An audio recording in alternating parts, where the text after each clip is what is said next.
غرا محجلين من آثار الوضوء। আমার নবী বলেন, যারা নামাজ পড়েছো, নামাজের জন্য ওযু করেছো, তোমাদের ওযুগুলো পানি দিয়ে যেই জায়গাগুলো তুমি ধৌত করেছো, যেখানে ওযুর পানি পৌঁছেছে, নবীজি বলেন কিয়ামতের ময়দানে যখন তুমি উঠবে, তখন ওযুর জায়গাগুলো রৌশন হয়ে চকমক করে জ্বলতে থাকবে। নবীজি বলেন, আমি দেখেই চিনবো এরা আমার উম্মত নামাজি। সুবহানাল্লাহ, এরা আমার উম্মত কি?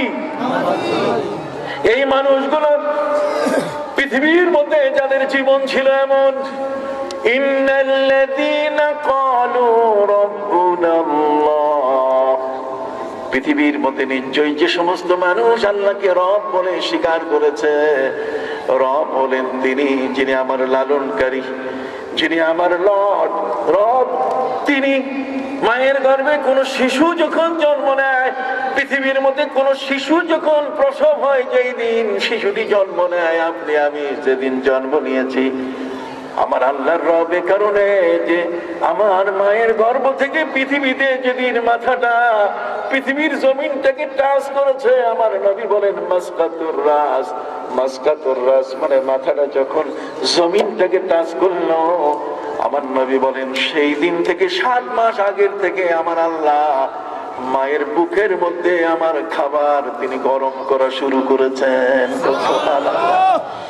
7 মাস আগের থেকে মায়ের বুকে তিনি আমার খাবার গরম করা শুরু করেছেন, যাতে জন্ম নিয়ে যেন আমি ঠান্ডা খাবার, নিউমোনিয়া হয়, কতক্ষণ না কাশি হয়, শ্বাসকষ্ট হয়, আমি মায়ের গর্ভ থেকে পৃথিবীতে আসার সাথে সাথে যেন মরণের দিকে না যাই, এই জন্য আমার আল্লাহ মায়ের বুকে তাজা গরম দুধ থেকে তিনি গরম করতেছিলেন কয় মাস ধরে?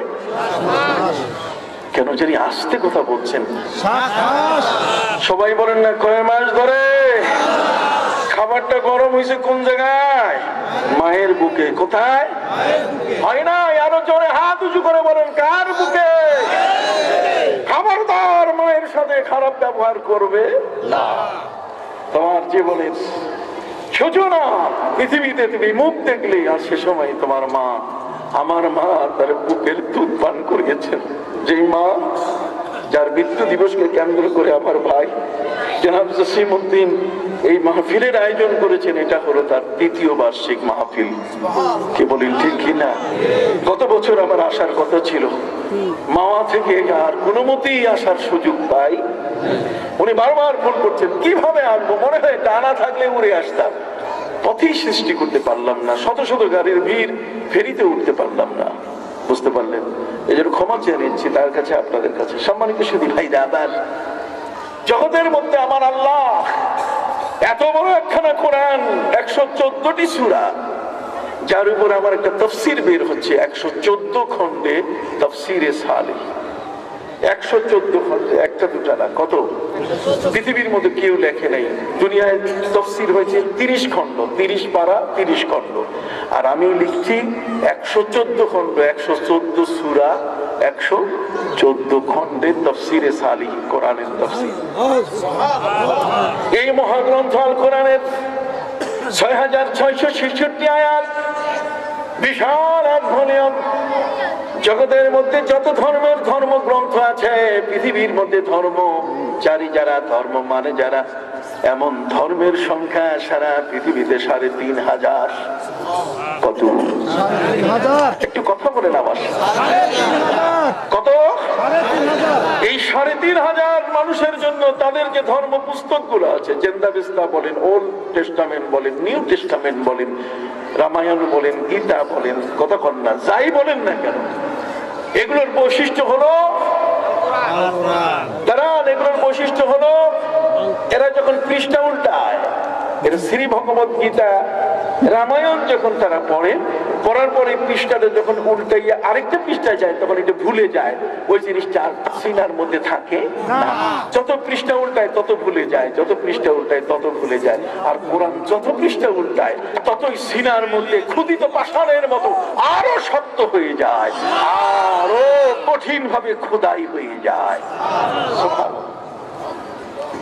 সম্মানিত সুধী ভাইরা আমার, মহাগ্রন্থ আল কোরআনের মধ্যে আল্লাহ পাক রব্বুল আলামিন বলেন, ইন্নামাল মুমিনুনা আল্লাযীনা ইযা যুকিরাল্লাহু ওয়াজিলাত কুলুবুহুম ওয়া ইযা তুলিয়াত আলাইহিম আয়াতুহু وَإِذَا تُلِيَتْ عَلَيْهِمْ آيَاتُهُ زَادَتْهُمْ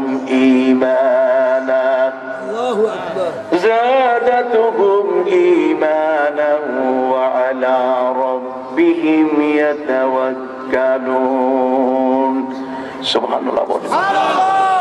ইমানদার ব্যক্তি যত কোরআন পড়ে তত তার মেধা শক্তি শানিত হয়, স্মৃতি শক্তি আরো বৃদ্ধি পায়, তার ঈমানের পাওয়ার বেড়ে যায়। সুবহানাল্লাহ। সম্মানিত সুধী ভাইরা আমার, জগতের যত ধর্মগ্রন্থ এক পৃষ্ঠা পড়ার পরে আরেক পৃষ্ঠা যখন শুরু করে পিছনের পৃষ্ঠা নাই হয়ে যায়, লাপাত্তা হইয়া যায়, ওটার মনেই থাকে না। আর এই কোরআন যে হাফিজি মাদ্রাসা তিনি তৈরি করেছেন, এই হাফিজি মাদ্রাসায় 4 বছর 3 বছর যে বাচ্চারা পড়ে, এই শিশুরা আপনার দেখবেন ছোট ছোট বাচ্চা যাদের জন্য নবী এতিমখানা করেছেন। কি বলেন ঠিক কিনা? আমি আবার ফিরে আসবো সেখানে। সম্মানিত সুধী ভাইরা আমার, এই ছোট ছোট শিশুরা তাদের সিনার মধ্যে কোরআনকে অঙ্কিত করতে, সেখানে কোরআন তাদের হেফজ শেষ করে কোরআনকে তাদের সিনায় রাখতে তাদের কোরআন পড়তে হয় প্রায় 3 থেকে 3.5 লক্ষ বার। 3 থেকে 3.5 লক্ষ বার যদি একটা শিশু কোরআন কোন একটা মাদ্রাসায় কোন একটা জায়গায় যদি পড়া শুরু করে, আমি তো মনে করি যারাই মাদ্রাসা করেছেন, যারাই জমি দিয়েছেন, যারা টাকা দিয়েছেন, যারা দান করছেন, যারা এইটাকে কোরআনকে যারা এইভাবে তালিম তালকিনের ব্যবস্থা করেছেন, তাদের চেয়ে বড় ভাগ্যবান ব্যক্তি জগতে আর নাই। আপনি কি আমার সাথে একমত? একটু হাত উঁচু করে দেখান তো। আল্লাহ আপনি কবুল করেন, আল্লাহ আপনি কবুল করেন। আল্লাহ এটা বড় ভালো কাজ, দুনিয়ার মধ্যে এর চেয়ে ভালো কাজ আর জগতে নাই। হাফেজে কোরআনের সিনা পচে না রে বাবা। হাফেজে কোরআন যদি মারা যায়, কবর থেকে কোরআনের তেলাওয়াত শোনা যায়। আমি বই লিখেছি, এর উপরে বই লিখেছি। সম্মানিত সুধী ভাইরা আমার, আমার নবী সাল্লাল্লাহু আলাইহি সাল্লামের কাছে একদল সাহাবায়ে কিরাম বললেন, ইয়া রাসূলুল্লাহ, ইয়া হাবিবাল্লাহ, বাইরের দেশে আমরা গিয়েছিলাম কিন্তু তারা আমাদেরকে রাত্রে তাদের ঘরে থাকতে দেয় নাই। নবীজি গো, রাতের বেলায় আমরা জঙ্গল বেছে নিলাম, জঙ্গলের মধ্যে আমরা রাত্র কাটাবো বলে সিদ্ধান্ত নিলাম।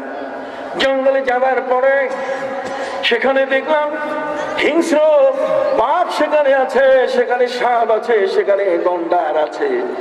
আমরা তাদেরকে বললাম, ওই গন্ডার সাপ সবগুলোকে বললাম, ইয়া হাশারাতিল আরদ নাহনু মিন আসহাবি রাসূলিল্লাহি সাল্লাল্লাহু আলাইহি ওয়াসাল্লাম। হে জঙ্গলের হিংস্র প্রাণীরা, আমরা হলাম নবীজি সাল্লাল্লাহু আলাইহি ওয়াসাল্লামের সাহাবী, অতএব ফাখরুজু মিনহা, তোমরা জঙ্গল থেকে বের হয়ে যাও। আমরা আজকের রাত থাকবো, যেহেতু নবীজি সাল্লাল্লাহু আলাইহি ওয়াসাল্লাম তো সকল মাখলুকের তিনি নবী।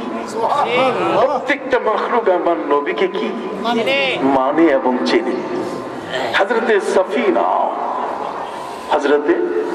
সফিনা নবীজির একজন গোলাম ছিলেন। وعن سفينة مولى رسول الله صلى الله عليه وسلم قال إني ركبت البحر। নবীজির গোলাম হযরতে সফিনা তিনি বলেন, একদিন সন্ধ্যা বেলায় আমি একটা নদী পার হচ্ছিলাম। নদী পার হতে গিয়ে নদীর মাঝখানে যখন এই নদীটার পার হতে গিয়ে নৌকার মধ্যে আমি এবং অন্যান্য যাত্রীরা বোঝাই ছিল, হঠাৎ করে ঘূর্ণিঝড় হলো। ঘূর্ণিঝড়ের মধ্যে নৌকাটা উল্টে গেল, আমরা পানিতে হাবুডুবু খাওয়া শুরু করলাম। উত্তাল তরঙ্গমালার ঢেউয়ের আঘাতে নৌকাটা ভেঙে চুরমার হয়ে গেল। আমি একটা তক্তা কোনো মতেই সহায়ক অবলম্বন হিসাবে পেয়ে আমি সেটা ধরে ধরে সাঁতার কেটে কেটে কুলে কিনারায় পৌঁছাবার চেষ্টা করলাম। অমাবস্যার গহীন রাত, ডান বাম উত্তর দক্ষিণ কিছুই বোঝা যায় না, কুল কিনারা কোথায়। হযরতে সাফিনা বলেন, আমি বহু কষ্ট করে সাঁতার কেটে কেটে আমি কুলে গিয়ে পৌঁছলাম। এমন এক কুলে গিয়ে পৌঁছলাম ফিহি আজিম্মাতুম মিনাল হাইয়া, সেখানে দেখলাম অসংখ্য অজগর সাপ। আমাকে দেখার সাথে সাথে সব মাথা উঁচু করে ফেনা ধরেছে। ওরাইতু ফিহি আবুল হারিস আসাদ, আমি সেখানে দেখলাম একটা সিংহ দাঁড়িয়ে আছে। সিংহটা হা করে আমার দিকে তাকায় আছে। আমি এই অবস্থায় বিপদে পড়ে গেলাম, আমার মধ্যে বড় ভয় চলে আসলো। সাপগুলো অজগরগুলো মাথা উঁচু করে ফনা ধরে আছে, আমার দিকে তাকায়, আর সিংহটা হা করে দুই চোখ বড় করে দেখে আছে। আমি তখন দেখলাম যেখানে একটি মাত্র পরিচয় যদি আমি দিতে পারি তাহলে নিশ্চয় আমি বেঁচে যাব। আমি তখন ওই সিংহটাকে লক্ষ্য করে বললাম, ইয়া আবুল হারিস, রে সিংহ। আবুল হারিস হচ্ছে সিংহের ডাক নাম।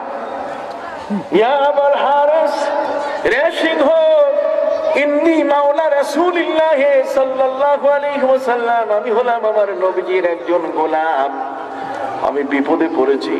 আমি বলার সাথে সাথে বাঘটা মাথা নিচু করে আমাকে ওকে জানাইলো যে আমি বুঝতে পারছি। আমি এই কথা বলার সাথে সাথে সব অজগর সাপগুলো সব মাথা নিচু করে ফেললো।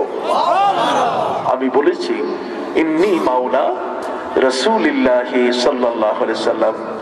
জামে তিরমিজিতে ইমাম তিরমিজি রাহমাতুল্লাহি আলাইহি হাদিস খানা এনেছেন। সম্মানিত সুধী ভাইরা আমার, হযরতে সাফিনা তিনি বলেন, নবীর গোলাম তিনি বলেন, বাঘটা যখন আমার পরিচয় জানলো, বাঘটা পরিচয় জানার সাথে সাথে আমাকে ওকে দিল। আমি একটু অভয় পেলাম। হঠাৎ করে আমার অজান্তে সে কিভাবে আমাকে আঘাত করলো, যে আঘাতের কারণে আমি চটকাইয়া এত দূরে পড়লাম যে সাপের আস্তানা থেকে বহু দূরে আমি পড়ে গেছি।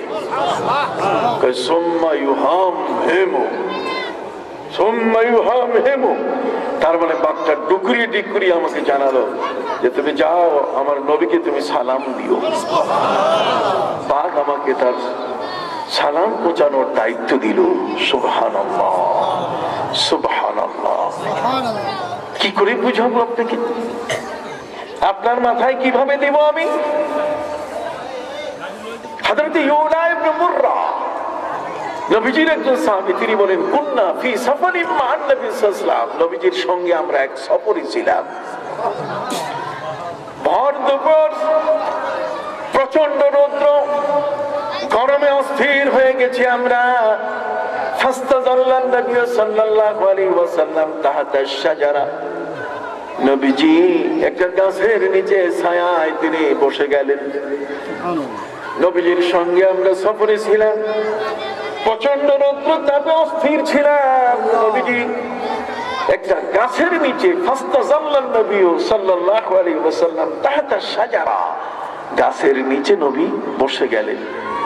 সুম্মা নামা, এর কিছুক্ষণ পরে নবীজি ঘুমিয়ে পড়লেন। আমরা নিজেরা কথা বলতেছি, এই কথার মধ্যে আমরা দেখলাম ফারাআইনা শাজারাতা খারাজাত মিন আসলিহা, আমরা দেখলাম একটা গাছ শেকড় থেকে পুরা গাছটা মাটির উপরে আস্তে আস্তে উঠা শুরু করলো। পুরা গাছটা উপরে উঠে সুম্মা মাশাত ইলান নবী সাল্লাল্লাহু আলাইহি ওয়াসাল্লাম, মানুষ যেমন পায়ে হাঁটে, গাছটা ঠিক এইভাবে পায়ে হেঁটে হেঁটে নবীজির কাছে এসে পৌঁছলো। এরপরে সে তার ডাল আর পাতাগুলো এলিয়ে দিয়ে নবীজিকে আদর করা শুরু করলো।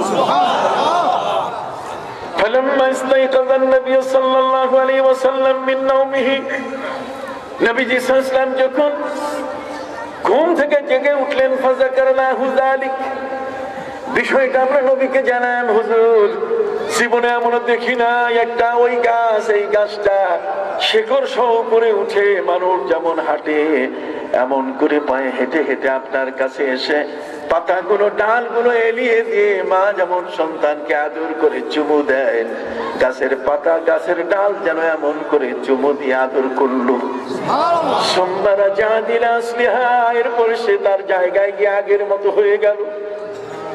নবীজি বললেন, সাহাবীরা, ইন্নাহা শাজারাতুন ইস্তাযানাত রাব্বাহা, এটা একটা গাছ, এই গাছটা আল্লাহর কাছে অনুমতি চেয়েছে যে আল্লাহ তোমার নবীকে একটু আদর করার সুযোগ দিও।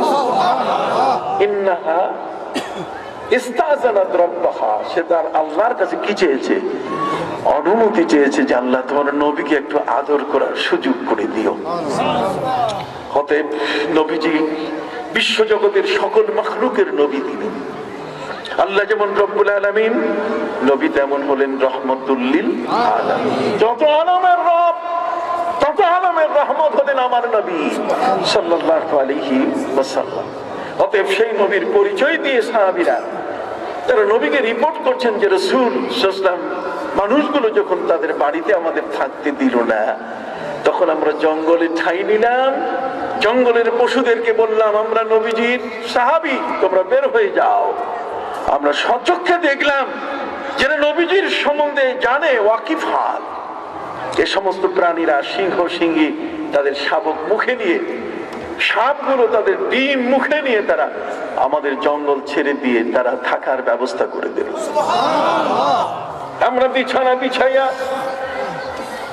নিজেই আমরা শুয়ে পড়লাম সবাই। আনবী, খোদার কসম আমরা একজনও ঘুমাতে পারি নাই, ফজর পর্যন্ত আমরা ঘুমাতে পারি নাই। নবীজি বলেন, কি হয়েছে তোমাদের, ঘুমাও নাই কেন? সাহাবায়ে কেরাম বলেন, হুজুর, মাটির নিচ থেকে শুধু কোরআনের তেলাওয়াত আসতেছে কানে, মাটির নিচ থেকে শুধু কোরআনের তেলাওয়াত কানে আসতেছে। সুবহানাল্লাহ। নবীজি সাল্লাল্লাহু আলাইহি ওয়াসাল্লাম তিনি বলেন, বলো তো দেখি তোমরা কোন সূরা শুনেছো? আজকে আমি সেই সূরাটির শুরু তেলাওয়াত করেছি।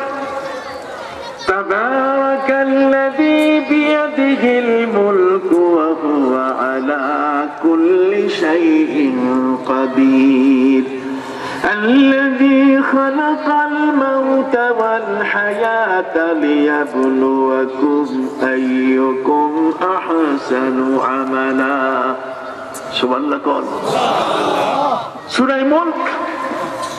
সাহাবায়ে কেরাম বলেন, হুজুর, মাটির তল থেকে সূরা মুলকের তেলাওয়াত আমরা শুনতেছি।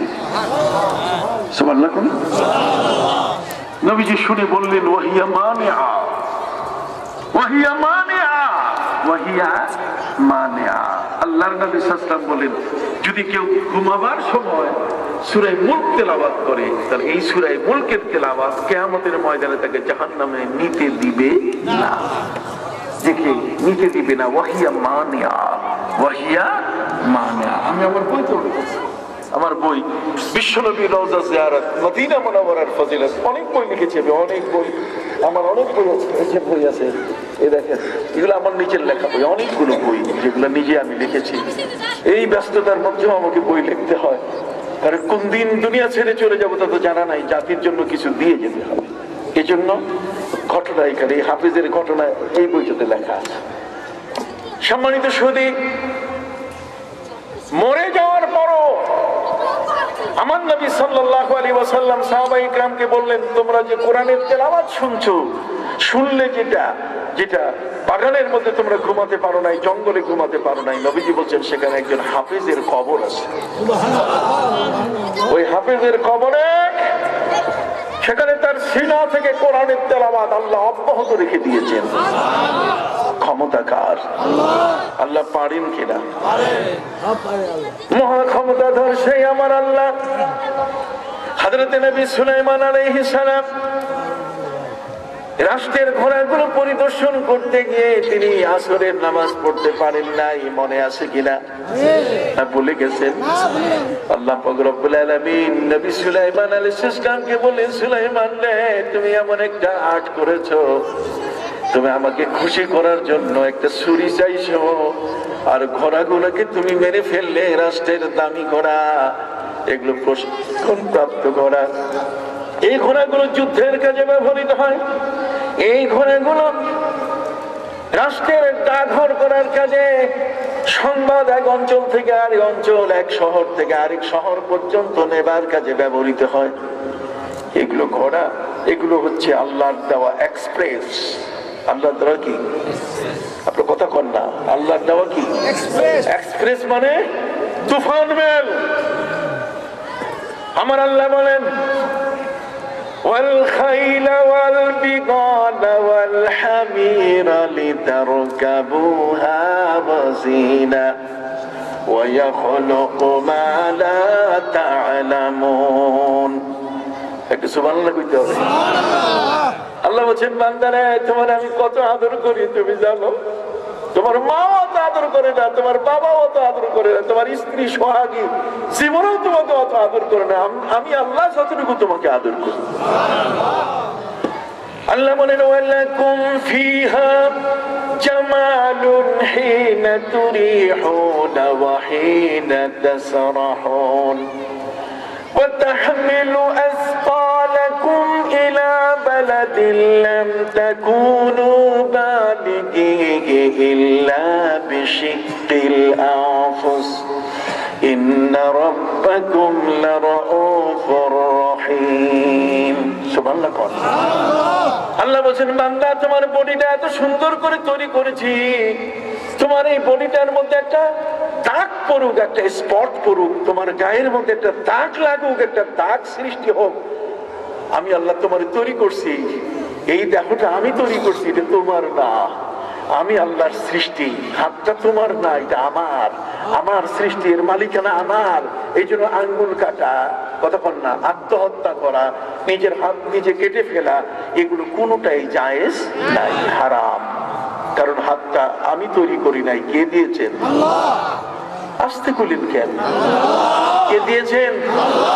এই যে হার্টটা, আমার বুকের ভিতরে যে ছোট্ট পেন্সিল ব্যাটারিটা, এটা আমার জীবনটাকে ধরে আছে। হার্ট ডিজিজ, হার্টের রোগ যদি হয় তাহলে অ্যাম্বুলেন্স আনে, রং সাইডে নিয়ে হার্ট হাসপাতালে নিয়ে যায়, অ্যাম্বুলেন্সে করে কার্ডিয়াক হাসপাতালে নিয়ে যায়, অ্যাম্বুলেন্সে করে হার্ট ফাউন্ডেশনে নিয়ে যায়, তাড়াতাড়ি হার্ট পাম্প করে। কত বড় আমাকে সুস্থ করার জন্য দেখবেন আজরাইলকে যদি আপনি দেখতে চান তাহলে আপনি হার্ট ফাউন্ডেশনে যাবেন, যে কত লোক আনার সাথে সাথে মরতেছে, আনার সাথে সাথে কত লোক মরতেছে। দুনিয়ার কতগুলো রোগ আছে, এগুলোর ব্যাপারে ভয় নাই, যেমন চুলকানি, এগুলো সমাজ জমাত মানে না। কতক্ষণ না সমাজ জমাত কি মানে না, খালি চুলকাইতে থাকে, শ্বশুর জামাই বুঝে না, এটা লাগাইছে এটা লাগাইছে, কোন জায়গায় হাত দিতেছে কোনো খবর নাই। কথা বুঝতে পারছি? সর্দি রোগ, নাক দিয়ে শরবত পড়ে, বাম হাত দিয়ে মুছতে মুছতে দিশা না পাইয়া তখন ডাইন হাতে মোছা শুরু করে। কতক্ষণ এই সমস্ত রোগ, এটা অল্প সময়ের পরে আপনি দেখবেন। আবার আপনি একটু ট্যাবলেট যদি খান, এলাক্ট্রন খান, বায়োডোবাস খান, আস্তে আস্তে সব ঠিক হয়ে যাবে। কি বলেন ঠিক কিনা?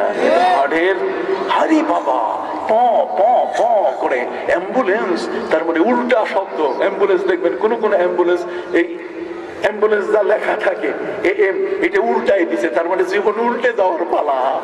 হাট তো উল্টা, হাটটা কি উল্টা, কলপটা উল্টা, কলপ মানে এটা উল্টায় হইয়া আছে, কাজে অ্যাম্বুলেন্সের শব্দগুলো উল্টাই আছে। কি আমি দেখছি সম্মানিত সুধী ভাইরা আমার, প্রাণের বন্ধুরা, একটা হার্ট পেন্সিল ব্যাটারি আমার দেহের মধ্যে লাগানো, আমি যদি এক্সট্রিমলি প্রিম্যাচুইট হই, আপনারা জানেন কিনা ভাষা, এক্সট্রিমলি প্রিম্যাচুইট তার মানে একটা বাচ্চা 16 সপ্তাহে জন্ম নিচ্ছে। কত 16 সপ্তাহে, এ তো 180 দিন মায়ের গর্ভে থাকার কথা। কতক্ষণ না তা না করে 120 দিনের মধ্যে বাচ্চা পৃথিবীতে আসতেছে। যে বাচ্চা পৃথিবীতে আসছে, তার হার্টটা পূর্ণ হয় না, তার লাংসটা পূর্ণ হয় না, কতক্ষণ না তার লিভারটা পূর্ণ হয় না, তার দেহের চামড়াগুলো ঠিক মতো তৈরি হয় না, তার চক্ষু ঠিক মতো তৈরি হয় না। এখন যদি আল্লাহ তাআলা মায়ের গর্ভ থেকে 4 মাসের সময় যদি বাইর করে দিয়ে দিতেন, আর যদি বলতেন যে হার্টটা তোমাকে অস্ট্রেলিয়া থেকে আনতে হবে, লাংসটা কানাডা থেকে আনতে হবে, লিভারটা আনতে হবে ইংল্যান্ড থেকে, তাহলে এগুলো আনতে আনতেই তো জান শেষ, কতক্ষণ না। এরপরে যদি 2 নম্বর মাল যদি ঢুকাইয়া নাট বল্টু দিয়ে কষাই দেয়, তাহলে তো চক্ষু দিতে যদি নাট বল্টু দিয়ে কষাই দেওয়া হইতো, তাহলে কত কষ্ট হইতো রে ভাই। 10 দিন পর পর যদি চোখ বদলাইতে হইতো, তাহলে চাকরি বাকরি ঠিক মতো করা যাইতো? সুবহানাল্লাহ একটু কম। প্রশংসা কার? জোরে বলেন প্রশংসা কার? এই জন্য আল্লাহ রাব্বুল আলামিন বলেন, দা'ওয়াহুম ফিহা সুবহানাকাল্লাহুম্মা। আল্লাহ বলছেন জান্নাতি ব্যক্তিরা যখন জান্নাতে যাবে, জান্নাতি ব্যক্তিরা আল্লাহর পবিত্রতা বর্ণনা করবে সেখানে, কতক্ষণ না। এবং তাহিয়াতুহুম সালাম, একে অপরকে দেখলে খালি আসসালামু আলাইকুম বলবে। আর কি? ওয়া আখিরু দা'ওয়াহুম আনিল হামদুলিল্লাহি রাব্বিল আলামিন। জান্নাতি মানুষরা সবসময় খালি আলহামদুলিল্লাহ পড়বে। জান্নাতি মানুষ সবসময় কি পড়বে? আলহামদুলিল্লাহ। কেন? আল্লাহ নিরাপদে জান্নাত ঢুকাই দিয়েছে। যত বিপদ মাঝখানে, কথা বল না, যত বিপদ কি, তারপরে আল্লাহর পুরস্কারের শেষ নাই। শুনুন, আল্লাহর পুরস্কারের কি নাই? শেষ নাই। আমি যদি একটা কথা বলি আপনারা কি বিরক্ত হবেন? আমার আলোচনায় কি বিরক্ত হচ্ছে? তাহলে আমার এই আওয়াজটা শুনতেছেন কারা কারা? একটা হাত উঠান তো। আমার আওয়াজকে শুনছেন?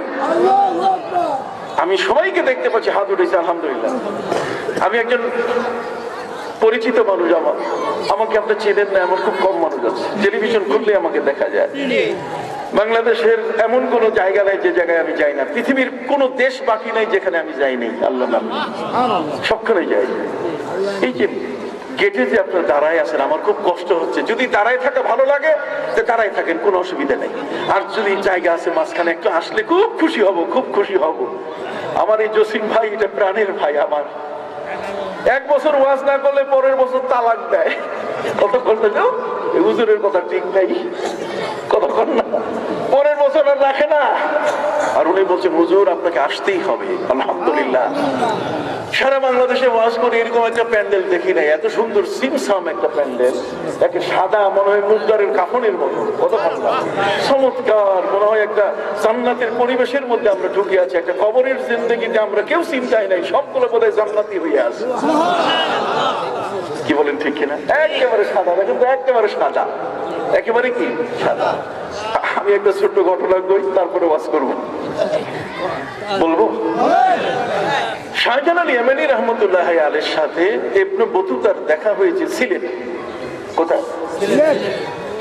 আপনারা জানেন ইবনে বতুতা হচ্ছে ভূ পর্যটক, পৃথিবীর একজন মাত্র ব্যক্তি নাম করা যিনি মুসলমান, যিনি সারা পৃথিবীর পর্যটন শিল্পে ভিজিটের ক্ষেত্রে তার চেয়ে আগে কেউ যেতে পারে নাই। তিনি তার জীবনে ৭৮,০০০ মাইল রাস্তা পায়ে হাঁটছেন।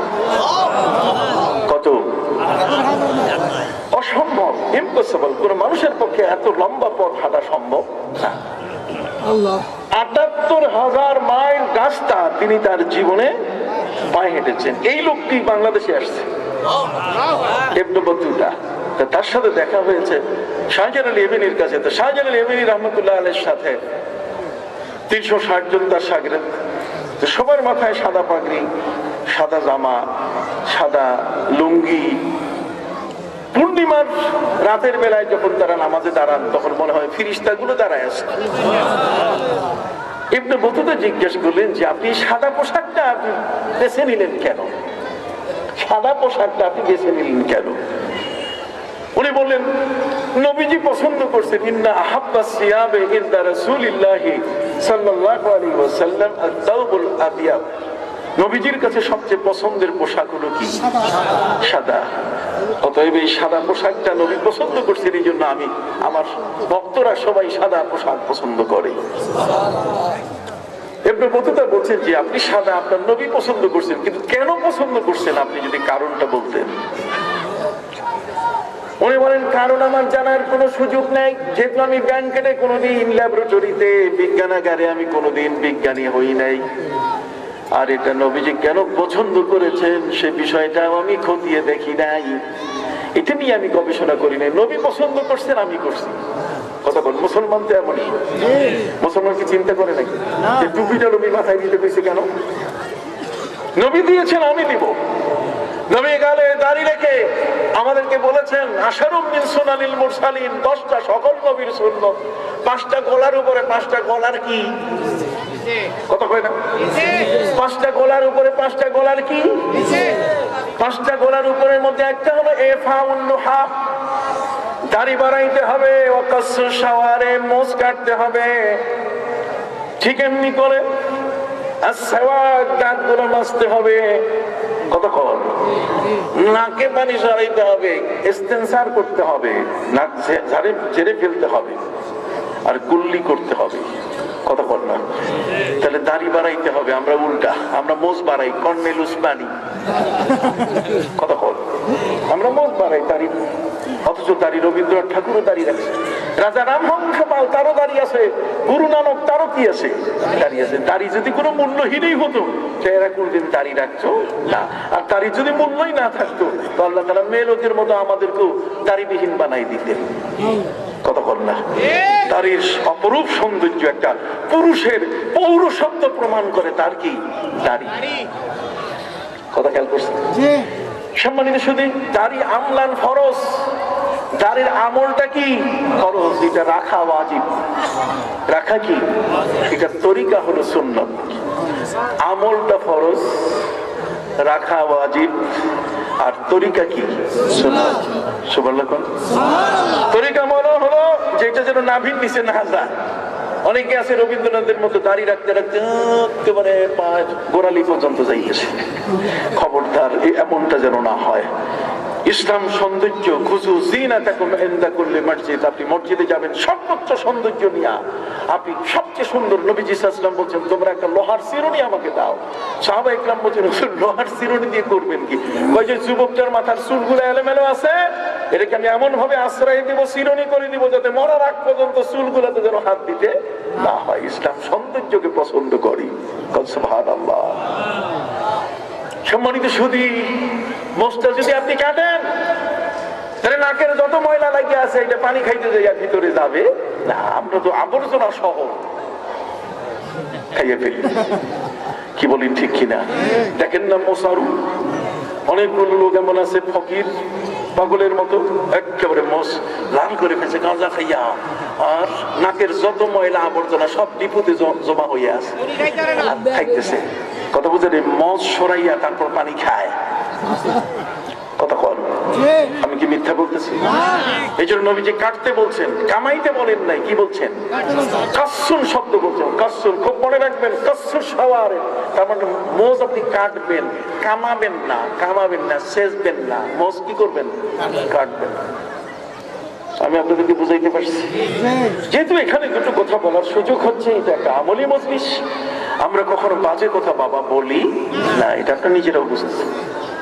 সম্মানিত সুধী ভাইরা আমার, নবীজি বলেন মেসওয়াক আমি ফরজ করে দিতাম আমার উম্মতের উপরে, কিন্তু পারবে না বিধায় আমি লাউলা আন আশুক্কা আলা উম্মতি লামারতুম বিসওয়াকি ইনদা কুল্লি উযু, নামাজের জন্য উযু করতে গিয়ে তখন যেন দাঁতটা পরিষ্কার রাখে। সুবহানাল্লাহ। নবীজি বলেন নাকের মধ্যে পানি দিয়া নাকটা ঝাড়া দিবা। নাক কি দিবা? ঝাড়া, সেট করে ঝাড়া দিবা। ভাই কেন? সেট করে ঝাড়া দিলে নাকের ভিতরে শয়তান ঘুমায়, ওগুলো সবগুলো পরে হাট ফেল করবে, একটা শয়তানও নাকের মধ্যে থাকবে না। নবীজি বলছেন ফাইন্না শায়তানা ইয়াবিতু আলা খাইশুমিকুম, ফাইন্না শায়তানা ইয়াবিতু আলা খাইশুমিকুম, শয়তান তোমাদের খাইশুম, খাইশুম মানে নাকের মাসি, নাকের মাসির মধ্যে শয়তান ঘুমায়। আর যত কিরণবালা, কতক্ষণ না জি বাংলা, এগুলো সব নাকের ভিতর দিয়ে মাথায় ঢুকায়।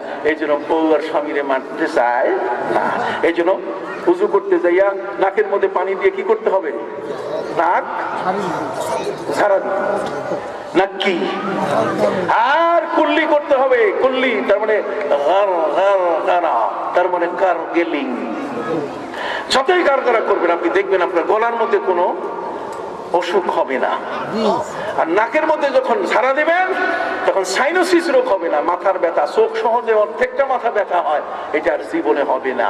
আর দাড়িগুলো যদি ঠিক মতো রাখেন আল্লাহর মেহেরবানি, তাহলে কখনো সর্দি কাশ সহজে ধরবে না, গলাটার মধ্যে এই কখনো ঠান্ডা বাতাস আক্রমণ করতে পারবে না। প্রত্যেকটার মধ্যে কি আছে? হিকমত আছে। কারা কারা বুঝেন নাই হাত উঠান দেখি। সবাই বুঝছেন? সবাই কি বুঝছেন? তাহলে একটা মারহাবা দেন আমাকে। হইল না? একটা মারহাবা দিবেন তো। কেমন মানুষ এই এলাকার পাট দলের মানুষ, নড়িয়ার মানুষ, কতক্ষণ আমি তো বহু জায়গা চিনি, আপনাদের এই রাহাপাড়া চিনি, ফতে জঙ্গিপুর চিনি, এই কার্তিকপুর চিনি, কতক্ষণ সব জায়গায় আমি চিনি। আপনি আমার দেখেন নাই, কিন্তু আপনাকে দেখছি আমি, তার অর্থ হলো আপনার এলাকায় আমি আসছি। কথা বুঝতে পারছেন? সম্মানিত সুধী ভাইরা আমার, আশারুম মিন সুনানিল মুরসালিন, 10টা হলো নবীর সুন্নত, 5টা হলো গলার উপরে, মনে থাকবে? আর 5টা গলার কি নিচে। তার মধ্যে তাকলিমুল আসফার, নখগুলো কেটে ফেলতে হবে। নবীজি বলেন প্রতি সপ্তাহান্তে 15 দিন পর পর যদি কেউ নখগুলো কেটে ফেলে, নবী বলে আমার সাথে তার হাসর হবে, আমি তার হাত ধরে জান্নাতে নিয়ে যাবো, যে আয়, আর কোনো চিন্তা নেই। বিজ্ঞানীরা প্রমাণ করছে নখের মধ্যে সব পয়জন থাকে, একটা দেহের প্রয়োজন, যত ধরনের এগুলো সবগুলো থেকে মুক্তি পাওয়ার জন্য কি। আর আমাদের দেশে কিছু লোক আছে, কিছু ছেলে কিছু মেয়ে আছে, কুত্তার মধ্যে বিশাল লম্বা নখ রাখে, কতক্ষণ এত বড় নখ। এগুলো কুকুর ছাড়া মানুষ না। জোরে বলেন, কুকুর ছাড়া কি? এটা ইসলাম বিধান রাখে নাই, কোন ডাক্তার কোন ইঞ্জিনিয়ার বিধান রাখে নাই। কয়টা? 5টা গলার কি নিচে, 10টা সকল নবীর সুন্নত, তার মধ্যে কি 5টা গলার উপরে, আর